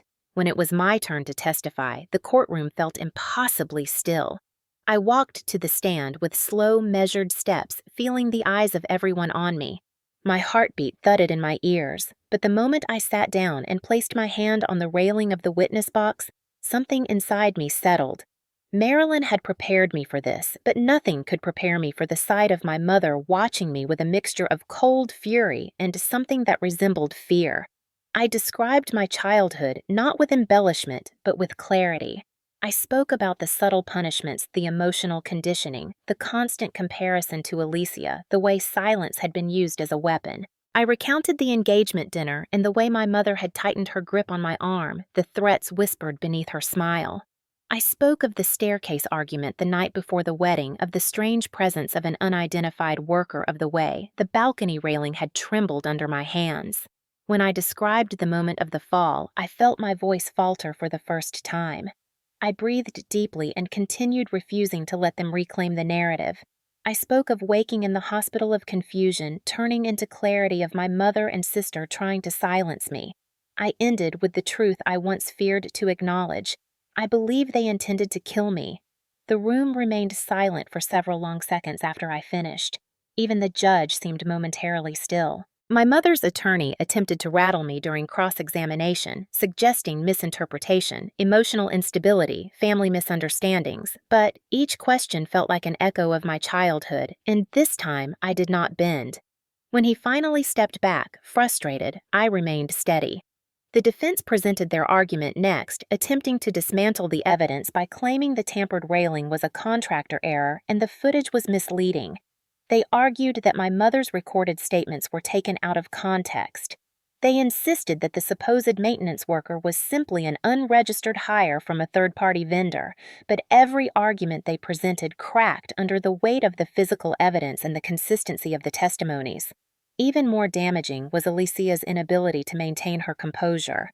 She broke down during her own testimony, alternating between blaming our mother and claiming memory lapses. At one point, she cried out that she had only acted out of fear that she was losing everything, which, while raw and honest, solidified her motive more clearly than any evidence could.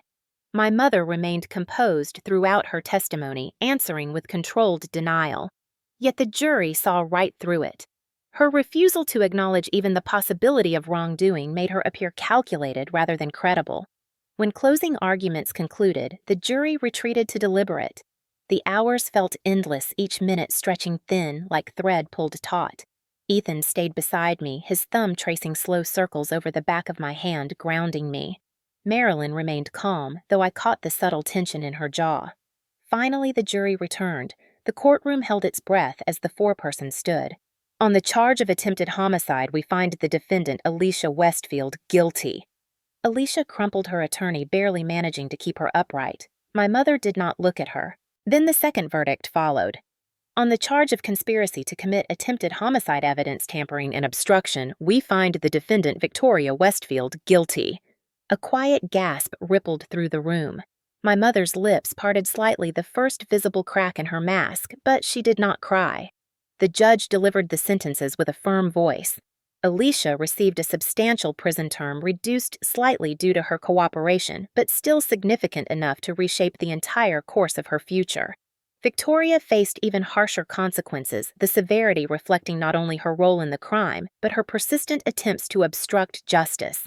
When the deputies escorted them out, neither woman looked at me, and I did not look away. 1 year later, the world looked startlingly different, not because it had changed suddenly, but because I had finally stepped into a life that reflected my own choices, rather than the expectations that once suffocated me. The morning sun streamed across the shoreline of a quiet beach in South Carolina, soft and golden, warming the sand beneath my bare feet as I stood at the edge of the water, watching gentle waves curl around my ankles. Salt hung in the air, sweet and clean, nothing like the artificial rose scent my mother used to flood our home with. For the first time in my life, the air felt like mine. Behind me, a small gathering of people chatted softly beneath an arch decorated with lavender and eucalyptus, the flowers swaying lightly in the breeze. Lavender had become symbolic for me during recovery, a reminder of peace instead of the violent red roses that stained my memory of the wedding day that never happened. Ethan stood a few feet away, speaking with the officiant, his expression relaxed in a way I rarely saw during the painful months after the trial. His eyes caught mine, and he smiled a warm, steady smile that had carried me through sleepless nights, panic episodes, and the long process of reclaiming my identity. Our wedding would begin soon, a simple ceremony on this quiet beach, with only the people who had supported us. No lavish decorations, no journalists, no Westfield expectations looming over my shoulder. A ceremony born not from spectacle, but from survival, commitment, and choice. I breathed deeply, letting the air fill the parts of me that once felt hollow. My recovery had been slow and uneven. Physical injuries healed first ribs and bruises fading long before the emotional wounds did. Therapy had become a constant companion, not because I wanted to dwell on the past, but because I needed to understand how deeply the roots of control had grown. My therapist once said, "Trauma does not define you, but it does demand your attention until it is acknowledged." She was right. For months, I cycled through anger, grief, disbelief, then finally acceptance. Not forgiveness. Acceptance. Some things are too damaging to forgive, but acknowledging them freed space for something softer to grow. My new home, a renovated cottage nestled near the historic district of Charleston, became both refuge and canvas for the person I was becoming. I filled it slowly, choosing each piece intentionally, selecting colors that comforted me, learning to appreciate silence instead of fearing it. I started my own design firm specializing in restoring historic homes. Repairing damaged structures became a metaphor for repairing myself. Every bolt tightened, every wall reinforced, every fragile beam restored felt like a small reclamation. Clients appreciated my attention to detail, often saying I brought a sense of care and reverence to each project. They never knew why I understood brokenness so well, but they trusted me with their homes and their histories. Meanwhile, the echoes of my family's downfall drifted further away. My mother remained in prison, still refusing to acknowledge her guilt. Still writing letters I never opened. Alicia served her sentence in a facility upstate, and though she requested contact multiple times, I declined. Cutting ties was not an act of cruelty, but an act of self-protection. I had spent years trying to fit into their world, shrinking myself to fit their expectations, absorbing their manipulations, until I no longer recognized my own voice. Distance allowed me to reclaim it. Ethan's support had been unwavering through all of it. He gave me space when I needed it and held me when memories threatened to pull me under. He never pushed, never demanded progress on a timeline, simply remained present, offering strength without overshadowing mine. Our love had deepened through the ordeal, forged not through fantasy or perfection, but through survival and truth. As I stood on the beach, dress fluttering lightly in the breeze, I felt the warmth of that truth settle inside me. A soft crunch of sand behind me signaled someone approaching. I turned to see Ethan walking toward me, his steps slow and purposeful. He reached for my hands, his eyes searching mine. "You ready?" I nodded, a smile tugging at my lips. Ready in a way I had never been before. He lifted my hand to his lips and pressed a gentle kiss against my knuckles. "Whatever comes next, it is ours." I let his words sink into me warm and steady. The officiant called for everyone to gather. As we walked toward the arch, the sound of waves blended with quiet laughter, creating a melody that soothed something deep inside me. The ceremony itself was simple and intimate. When I spoke my vows, my voice did not tremble. When Ethan spoke, his tears finally spilled down my cheeks, not from sorrow, but from a fullness I did not know I could carry. The kiss was soft and sure, the kind that seals more than a promise. After the ceremony, as guests drifted toward the small reception area, I stepped aside to look out at the ocean once more.